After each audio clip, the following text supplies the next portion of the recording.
Salam alaikum, chers internautes. Que la sainte paix du Très-Haut soit avec chacun d'entre vous. Je suis très heureux de pouvoir faire cette petite vidéo pour m'adresser à vous, pas à vous directement, mais directement à nos autorités. Mais je sais que vous serez les premiers à voir. Et donc, ceux qui la trouveront intéressant, n'hésitez pas à la partager. Et n'hésitez pas vous aussi à faire des vidéos.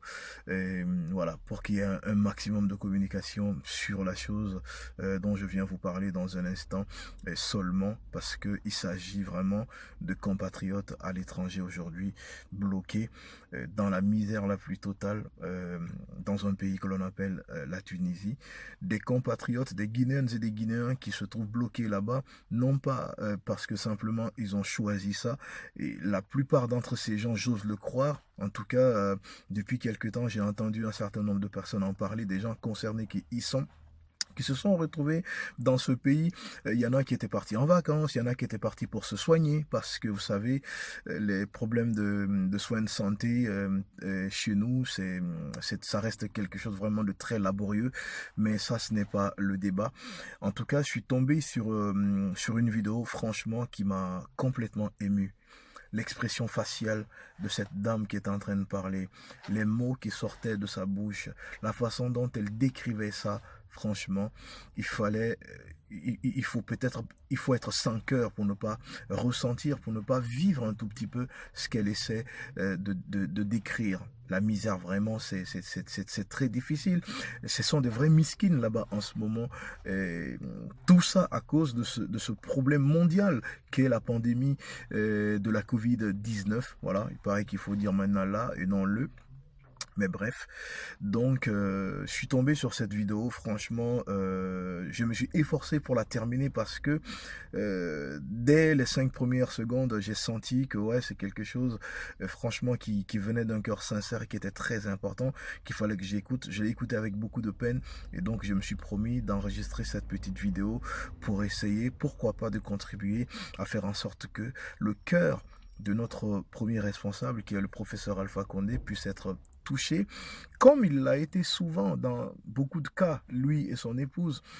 Qui n'a pas vu, vous savez, toutes ces femmes qui, à un moment donné, ont accouché, ont donné naissance à des enfants qui étaient très très malades ou qui avaient des soucis de santé extraordinaires et aux côtés desquels il fallait que les autorités guinéennes soient là pour que la vie de ces jeunes Guinéens puisse être sauvée. Qui n'a pas vu ces choses-là? Hein, il n'y a pas eu un seul cas, il y en a eu beaucoup de cas. Qui n'a pas vu justement ces démarches sociales de la part du président lors de certaines maisons mortuaires? C'est vrai, ce sont des gens qu'il connaissait dans la vie, mais il y en a, il ne les connaissait pas forcément dans la vie, mais certains de ses compatriotes les connaissaient, il était proche de ces gens-là, donc il a réinventé en tout cas cet aspect de la présidence en prenant souvent son hélicoptère pour aller voir des gens chez eux, certaines notabilités, certaines personnalités du pays malades ou certaines personnes plus anonymes mais qui sont très importantes dans la vie de leur localité, etc., etc. Même si nous ne sommes pas d'accord avec tout ce qui est fait dans le régime du président actuel, parce que, comment dirais-je, tout n'est pas bon. Il faut être un vrai mécréant, il faut être un menteur, il faut être cynique pour dire que tout est parfait. Non, les choses sont loin d'être parfaites, mais on ne peut pas lui enlever, on ne peut pas enlever cela à sa femme aussi, de s'être montré quelquefois de façon assez retentissante et remarquable, généreux. Alors, en chaque personne, il y a du mauvais et il y a du bon. Et nous, aujourd'hui, si nous faisons cette vidéo, c'est pour en appeler à ce sens élevé de l'humanisme qui peut et qui est en lui et dont il a souvent fait montre de preuves assez éloquentes. Donc, sans plus tarder, je vais vous montrer cette vidéo, celles et ceux qui ne l'ont pas vue, pour que vous sachiez franchement que si c'est elle qui a parlé comme ça, c'est qu'il y a forcément d'autres Guinéens qui sont dans la même situation, dont l'état d'âme est semblable justement au sien, mais peut-être qui n'ont pas le verbe facile en français pour communiquer, etc., etc. Ou peut-être il y en a qui l'ont fait, mais en tout cas, je vais mettre cette vidéo pour que vous puissiez la regarder. Moi, c'est ma belle-sœur qui me l'a fait découvrir, mais voilà, ça a été publié sur la page de Guinée 366, je crois, ouais, c'est ça, sur Facebook. On va essayer de mettre la vidéo pour que vous puissiez la regarder. Elle va durer environ 4 minutes, s'il vous plaît.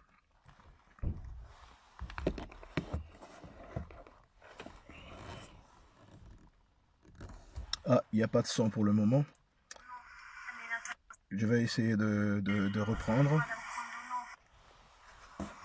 Bonjour, je m'appelle Madame Koundono Aminata Yansane. Je suis guinéenne. Je suis en Tunisie pour des cas de santé. J'ai ma petite fille de 4 ans que j'ai envoyée ici pour ses soins, une opération.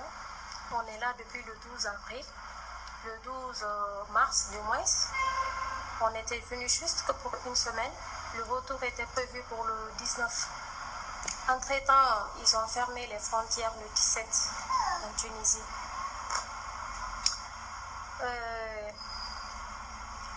Monsieur le Président, les membres du gouvernement, si vous réussissez à regarder cette vidéo, je suis une mère de famille. J'ai laissé mes enfants derrière moi. J'ai laissé ma petite fille de 5 ans, de 2 ans et de 6 ans. Je vous implore, aidez-nous. On veut rentrer chez nous. Nous n'avons aucun soutien ici. Nous voulons rentrer. Des Guinéens sont maltraités ici. Des femmes guinéennes sont maltraitées par des Arabes parce qu'elles n'ont pas où habiter. Elles sont dans la rue. Elles sont aussi venues pour des soins de santé. Malheureusement, elles n'ont aucun soutien. Les bailleurs sont en train de nous foutre au dehors. La majeure partie des Guinéens habitent dans la rue de Tunis. Aidez-nous, venez-nous en aide. On nous demande de payer 735 $, chose qui est vraiment impossible pour des citoyens guinéens ici. On n'a plus d'argent. Même si vous ne payez pas les 100% des billets, au moins nous demandons de l'aide, au moins pour que vous assurez les 50% du billet, c'est-à-dire les 350 $. Je vous implore, Monsieur le Président, je suis une femme au foyer, je suis une mère, j'ai des enfants et j'ai laissé mon mari, ma famille, tout le monde derrière moi. Ça fait pratiquement 3 mois ou plus que nous sommes là. On n'a plus d'argent. On n'a plus d'argent. Nous n'avons plus de quoi vivre. On n'a plus d'aide. Aidez-nous, Monsieur le Président. Je vous en supplie.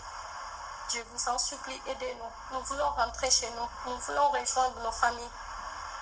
Nous vivons très mal ici. Très mal. Très mal. Certains ont quitté l'aéroport, c'était pour se rendre directement à la clinique. Et pour un bref délai. Et voilà, ils se sont retrouvés maintenant dans les rues de Tunis. Les femmes sont en train de se maltraiter, de se faire maltraiter.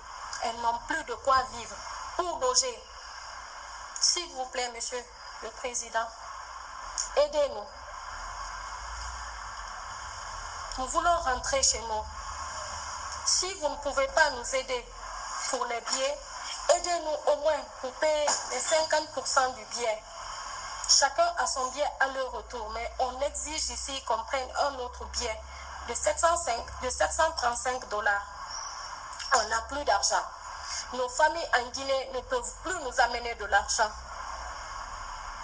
Je vous en supplie, aidez-nous. Venez-nous en aide. Moi, je n'en peux plus.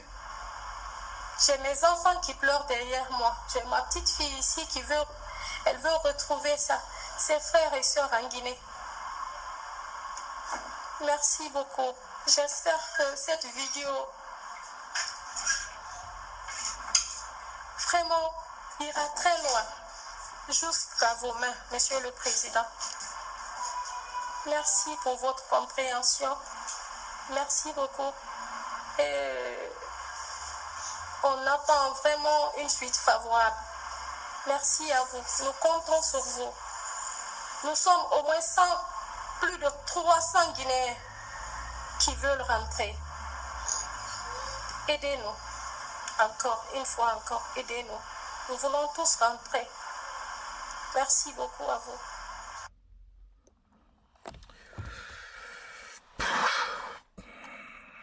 Bonjour, je m'appelle...